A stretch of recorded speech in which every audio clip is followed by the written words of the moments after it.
इच्छाओं से बचने का उपाय। इच्छा ही आपके बंधन का कारण है, इच्छा ही जन्म मरण का कारण है। इच्छाओं से बचने का उपाय, पहली बात, शरीरधारी को किसी दूसरे शरीर से अपने शरीर की सेवा तब तक नहीं लेनी चाहिए जब तक बीमार ना हो जाए, असमर्थ ना हो जाए, चाहे गृहस्थ में हो चाहे विरक्त में हो। ध्यान दीजिए, आप चाहे आपकी पत्नी हो, पुत्र हो, परिवार हो, आप उनके सेवक हैं, क्योंकि वो सब प्रभु के जन हैं। इस भावना से रहोगे, कभी नाराज नहीं होगे, कभी गुस्सा नहीं आएगा, कभी झगड़ा नहीं होगा। अगर आप अपने को ये माने कि प्रभु मेरे इस रूप में आए हुए हैं, मुझे अपने कर्तव्य का पालन करना है, तो कहीं झगड़ा नहीं हो सकता। तुम जो कर रहे हो तुम्हारा कर्तव्य, हमारा कर्तव्य है कि हम पति पुत्र परिवार आदि जो भी है, ये हमारे भगवान का स्वरूप है। मैं आप समझो वही भगवत साक्षात्कार, पर ऐसा कौन मानता है? अच्छा, साधु वेश में ये जरूर सावधानी रखनी चाहिए। ध्यान देकर सुनिए, जब तक आपका शरीर स्वस्थ है, आप किसी से किसी भी प्रकार की सेवा स्वीकार न करें। भिक्षान्न के सिवा कोई भी सेवा स्वीकार न करें। अपने शरीर की सेवा तब तक करें जब तक आपका शरीर असमर्थ नहीं हो जाता। असमर्थ हो गए तो फिर हरि ही करें आकर स्वयं, या किसी को भेज दें, उनके बस की बात है। देखो माधवदास बाबा की लंगोटी स्वयं श्री ठाकुर जी महाराज धो रहे हैं। तब तक हमने अपने बड़े संतों को देखा है, बिल्कुल किसी भी तरह की कोई सेवा नहीं स्वीकार करते। अपनी दिनचर्या अपने हाथ से, अपने शरीर की पूरी। आपको क्या हो गया है? आप भी वैसे ही चलो जैसे गुरुजन चले हैं, भिक्षान्न के सिवा। आप अपनी किसी भी तरह की सेवा किसी से मत करवाइए। आप देखो, इच्छाओं का दमन होना शुरू हो जाएगा। यहीं से इच्छाओं का दमन शुरू हो जाता है। आप सच्ची मानिए, ये जो आप शरीर सुख की आकांक्षा से दूसरे से सुख लेने की इच्छा करते हैं, यही तुम्हारे बंधन का कारण है, यही तुम्हारी दुर्गति, यही तुम्हारी कमजोरी है। जब तक शरीर स्वस्थ रहे, किसी से किसी भी तरह की सेवा मत लो, और अधिक से अधिक सेवा करने का भाव रखो। सुधार, हमें सेवा करना है, सेवा लेना नहीं है। जब तक सेव्य का साक्षात्कार ना हो जाए या शरीर असमर्थ ना हो जाए, तब तक ये नियम दृढ़ रखना चाहिए। अपना काम स्वयं करने में लाज बड़प्पन तजो तमाम।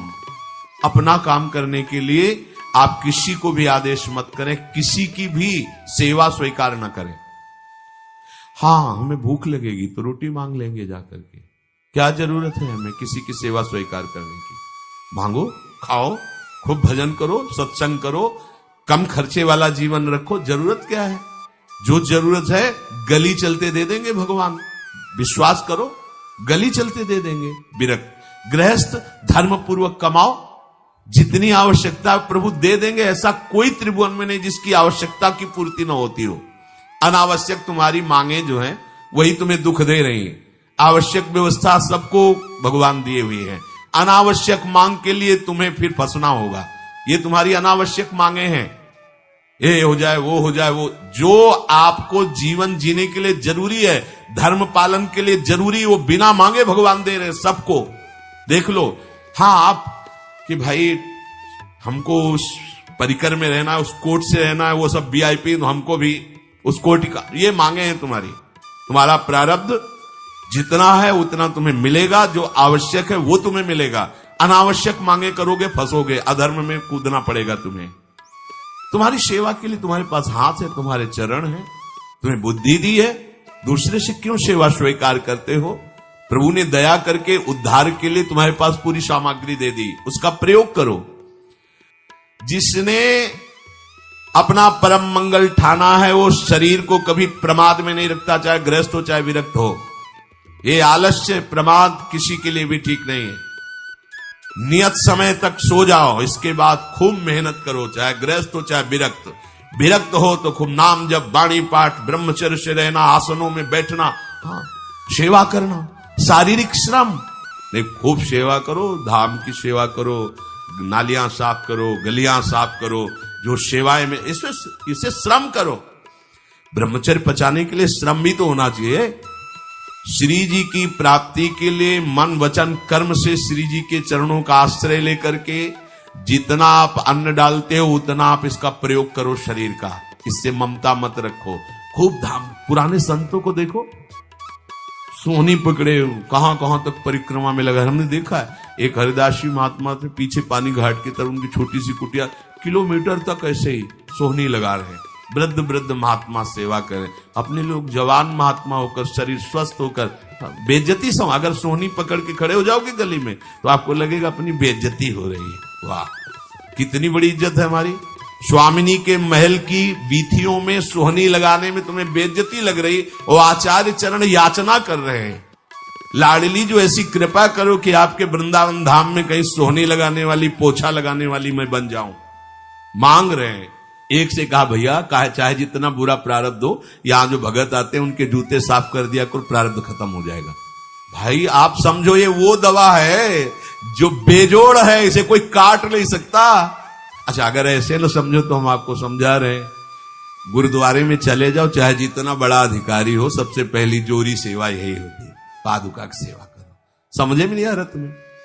अरे जिसे हम हंसते हंसते कह रहे हैं वही तुम्हारे बंधन काटने का कारण बन जाए यदि मान लो बात। पर वो हम जूता साफ करेंगे नहीं। मन से हम कितने गंदे हैं ये हम नहीं देख पा रहे हैं। वो तो बाहर वृंदावन की रज उनमें पादुका में लगी, छोटी मोटी बात नहीं है। पादुका जो रखी है ये बंधनीय है। आप इनको ऐसे साधारण जूते मत समझ लो, ये रज में चलते। एक दिन एक ब्रजवासिनी माई रोटी रखे, उसके ऊपर पादुका रखे, एक हाथ में लाला लिए और एक हाथ में जल का ऐसे लिए, जारी उनका अभ्यास ऐसा। अब पादुका पहन के चलने में परेशानी होती थी। तो कोई एक संत थे और बाहर से आए हुए थे, वो हंस दिए कैसे बावरी रोटी के ऊपर जूता लगा। ऐसे मिलो कितने साल हो गए ब्रजवास करते हुए? वह कई वर्ष हो गए। अरे ये वो जूती नहीं है जो साधारण जूती है, वृंदावन बरसाने की रज लगी हुई, इसमें ये रज लगी हुई है। तुझे रज नहीं दिखाई दे रही, जूती दिखाई दे। क्या ब्रजवास कर रहा है? डांट के चल दी। ये समझो हम कहें कि जूती साफ करो तो हम जूती साफ करेंगे, और ये है कौन सी जूती साफ में? क्या रज है? वृंदावन बरसाने सब जगह घूमते रहते हैं ये महाभागवत जन। अगर इनकी ये गृहस्थ विरक्त मत देखो, सब लाडली जी के लाडले हैं जो यहाँ आए हुए हैं। अगर हम उनकी पादुका साफ करेंगे तो हमारा हृदय साफ हो जाएगा। पर कोई मानता कहां है? अपनी सेवा स्वयं करो और दूसरे की सेवा मिल जाए तो जैसे लोभी आदमी के सामने धन फेंक दे तो कैसे भागता है, ऐसे आपको होड़ लगनी चाहिए कि ये आदमी इतना न कर पाए जितना हम सेवा करें। परमार्थ में शरीर पोषण नहीं, परमार्थ में शरीर की धज्जियां उड़ानी है, अहंकार की, देहाभिमान की। सदैव अपने को ये देखता रहे कि प्रभु का सुमिरन चल रहा है कि नहीं अंदर। ये बहुत बड़े काहे की परेशानी। हम तो यही समझ नहीं पा रहे कि इतनी झंझटें लेकर कैसे घूम रहे लोग। अगर हृदय में राधा राधा चल रहा है, आप व्यापार कर रहे हो, नौकरी कर रहे हो, गृहस्थ हो, विरक्त हो, जो भी, अब आपको चिंता क्या होनी चाहिए? देखो ना, थोड़े दिन ऐसे चल के देखो, हर कार्य बहुत अच्छा होता है जब भगवत सुमिरन पूर्वक आप एकाग्रता पूर्वक कार्य करें। हर कार्य में आपको आनंद आएगा। पर वो तो शरीर पोषी, जैसे आग जलने में फफोला पड़ जाता है ना, उसको बहुत संभाल के रखते हैं। ऐसे देहाभिमानी साधक भी होते हैं कोई इतना शरीर को सजा के, इतना संभाल के कि लगता है यही भगवत प्राप्ति है इनकी, कि इनके शरीर बिल्कुल ऐसे नहीं। संतों ने देखो ना कैसे अपने शरीर के राग का त्याग किया है, गुरुजनों की आज्ञा में तत्पर होकर धज्जियां उड़ा दी देहाभिमान की, तब उनको परम पद प्राप्त हुआ है। अपने शरीर का राग रखने वाला परमार्थ में कैसे चल सकता है? कब तक फंसे रहोगे विषयासक्ति वासना में हो दीन? अरे कब तक मन में भरे रखोगे दुर्विचार दुर्भाव मलिन? जिन भोगों के लिए हो रहे तुम लालायित सुखमय जान, यही घोर दुख उपजाएंगे, बढ़ जाएगा अज्ञान। इसलिए छोड़ो सब आशा ममता, आसक्ति कामना मद अभिमान, एकमात्र शरणागत होकर भजो निरंतर राधे श्याम। प्रभु की आसक्ति हृदय में धारण करो। यही समझ में नहीं आता। चले हो राग त्यागने के लिए, पोषण कर रहे हो शरीर राग का, कैसे बात बने? चलो कोई विषय संसारी है तो लगता है अभी बेचारा है, आप लोग बेचारों की लाइन में थोड़ी हो, आप लोग बेचारों की लाइन में नहीं हो। आप जितने भी, चाहे गृहस्थ हो चाहे विरक्त हो, धाम आ गए हो, दीक्षा ले ली है, शास्त्र स्वाध्याय करते हो, सत्संग, आप बेचारे हो, आप भगवत पार्षद हो। पर आप अपने स्वरूप को समझो, ये अंदर की बातें सुधारो।